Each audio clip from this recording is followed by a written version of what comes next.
Greetings, my friends. Welcome back. Great to have you. Rush Limbaugh, documented to be almost always right 99.7% of the time. Here, serving humanity. Executing assigned host duties flawlessly with zero mistakes.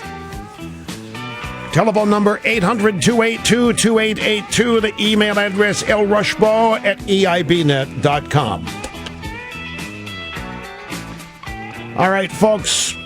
I just saw, during the break at the top of the hour, a story that says that every Democrat congressional race this November will now be run against Paul Ryan. Do you remember, I think it was New York 26, Kathy Hochul, the Democrat who won that race?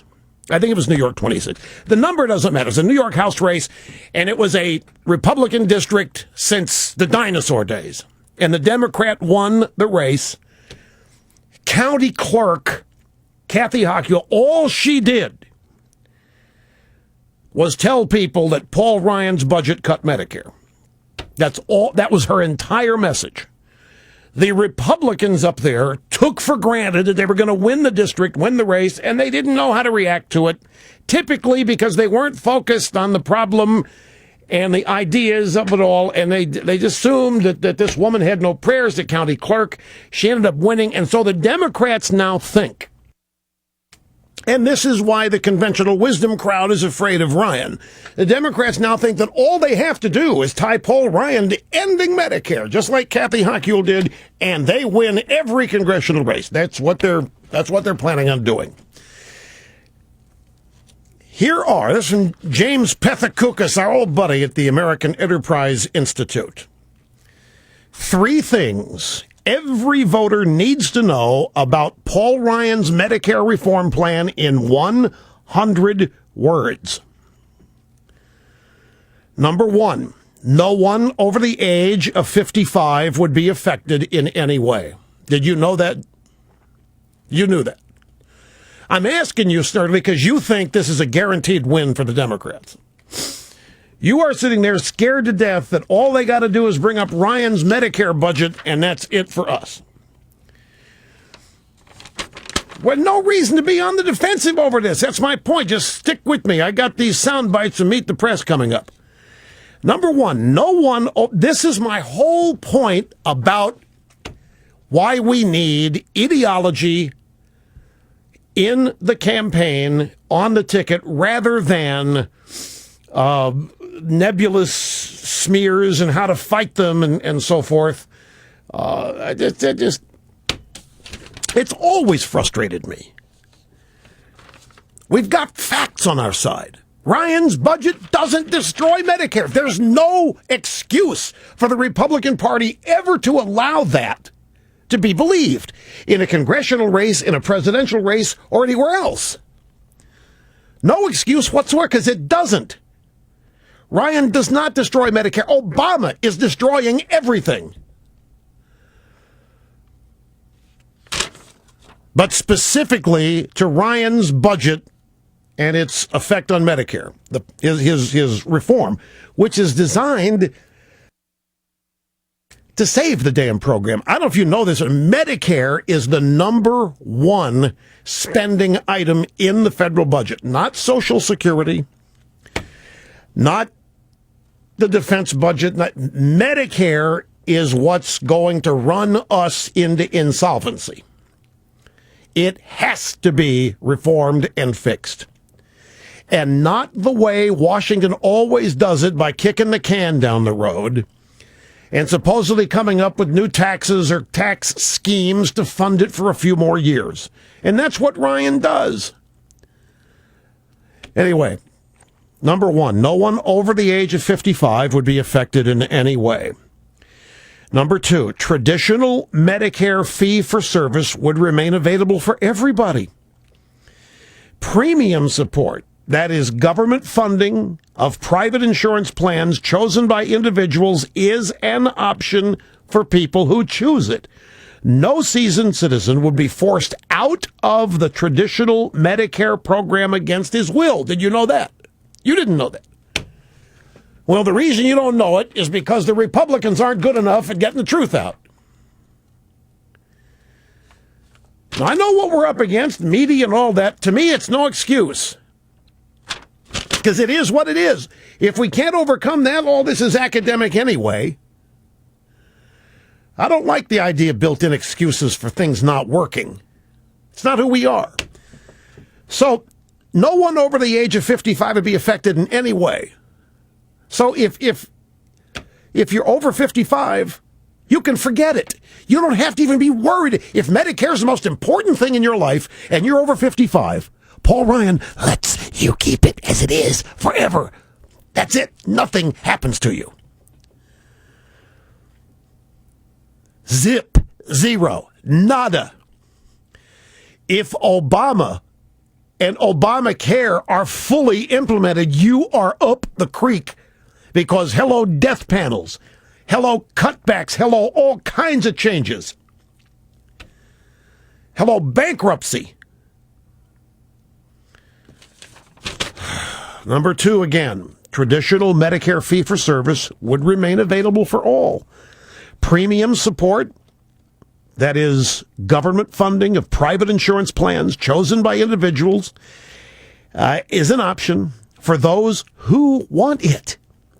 No seasoned citizen would be forced out of the traditional Medicare program against his or her will.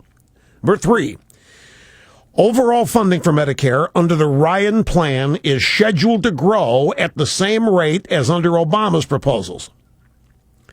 How is that gutting Medicare and ending Medicare as we know it? In reality, it's the market giving seniors cheaper, higher quality choices they can take if they wish. The way it's going to work, existing Medicare stays as it is, but there now becomes a choice where if you want, as a seasoned citizen, you can go out, you can abandon the current plan and join up in a plan run in the private sector, essentially, that will be cheaper. And you'll have more choices, but you will have to make them. You don't have to, but if you want to opt out of the current Medicare plan and choose something that will end up being cheaper and have more day-to-day management of it yourself than just sitting there, it's an option. You can do it. The fundamental point of the Ryan Medicare plan is that it deals with people who are not yet getting any benefit from it. They're young. The point of Ryan's Medicare reform is to change the status quo for people who are in their 20s and 30s. Give them the choice now so that the plan remains solvent when they get to be 55. That's the focus of change in the Ryan plan. It's no different than what the entire voucher program was going to be for health care overall. Now, I don't know what's so hard to explain about this. I don't know what's so hard. Tell me if you're over 55, nothing changes. And if nothing changes, how is that ending Medicare as we know it? How is that gutting Medicare? It isn't. Well, the Democrats don't think choice is good. You're not competent to make the choice. The Democrats are trying to scare you into believing that what's going to end up is so complex that you won't know what you're choosing, you won't know how to choose, you're going to mess up, you're not going to have the right plan, you're going to die. They don't want you to have a choice. They want you totally dependent on them. Ryan's plan puts you in charge of your Medicare and ultimately your Social Security. Although, I don't want to muddy the waters with that. Forget I don't want to scare people with that, but that's eventually what's going to happen with Social Security, too, if we aren't fix it. Now, that's it. What I just told you is it. That's Ryan's Medicare reform. And as far as people over 55 are concerned, the same dollars are spent by Ryan's plan as at present. Same dollars. Nothing is cut in Medicare spending for people over 55. One of the problems is that, in fact, the criticism of the Ryan budget on the right is that it takes too long to balance. It's 30 years. It doesn't balance till you get to 2040. And the reason for that is gradual. Get on the right track is all that needs to happen. Like Ryan and Romney winning the election. I guarantee you, if Ryan and Romney win this election, you're going to see a stock market go through the roof. You're going to see small businesses start to hire. It's going to happen so fast you won't believe it. The moment it's known that Obama's out of office. One of the reasons why the evolution of the Ryan plan is as long as it is to keep people from panicking and getting frightened. This is actually a plan that deals with people who aren't going to be accessing this program for 30 years. And you get right down to it. Now let's go to Meet the Press yesterday. Rachel Maddow, who is, the left trumpets her as the smartest, the most able, the most articulate, the most brilliant, shining star of pundits on the left. Oh, Rachel Maddow. She was on Meet the Press with Rich Lowry, who is the editor of National Review. And they were talking about, and Dan Balls, who's a Washington Post columnist or reporter, you'll hear him in the two sound bites coming up. They were talking about Medicare and Medicare cuts. And Lowry starts it all off. This whole idea the Obama campaign and Democrats have been pushing that Romney, because he hasn't said what deductions and loopholes specifically he's going to close, which no presidential campaign ever does, therefore he's going to raise taxes on the middle class to pay for lowering rates, is an utterly a fantasy made out of utter whole cloth. Well, Paul Ryan was on the Simpson Bowles Commission and dissented from it because it did raise revenue. He dropped out. He blew that up. He blew up the Gang of Six. He got 0 Democratic votes for any of his budgets. Not only because he did not think it went far enough on health care. Right, and that's the key thing. Even President Obama, who's cut $700 billion from Medicare, which I guess you support, do you support $700 billion in cuts in Medicare over the next 10 years? I'm not running for president. Paul Ryan's running. I'm not running for anything. Why can't you answer? Paul Ryan is running for vice president. So you can't answer. That's right. She couldn't answer. She's paid for her opinion. She's paid to have an opinion on this stuff. She's paid to have a far left-wing extreme socialist opinion on it. I'm not running Paul Ryan. It's up to him to explain. No, I'm asking you. Do you support Obama's $700 billion cuts in Medicare? Not Ryan's, not Romney's, Obama's. Obama cut $700 billion in Medicare. Do you support it? I'm not running Paul Ryan. I'm not running Paul Ryan. No. What do you think? I'm not running Paul Ryan's running. See, you can't answer. And it continued. Lowry kept going. This goes to the key vulnerability. Democrats have cut $700 billion out of Medicare, and you won't or can't defend it. Defend it. Is it good or bad? Do you support it? You support it? You can't answer. But wait, why are you asking me if I wait? Because you're an opinion maker who is supposed to give us your opinions, and you will not tell us what your opinion is. What I want to know is the logic of Democrats cannot defend that. You know, one thing missing in that. Neither Dan Balls nor Rachel Maddow denied that Obama cut $700 billion out of Medicare.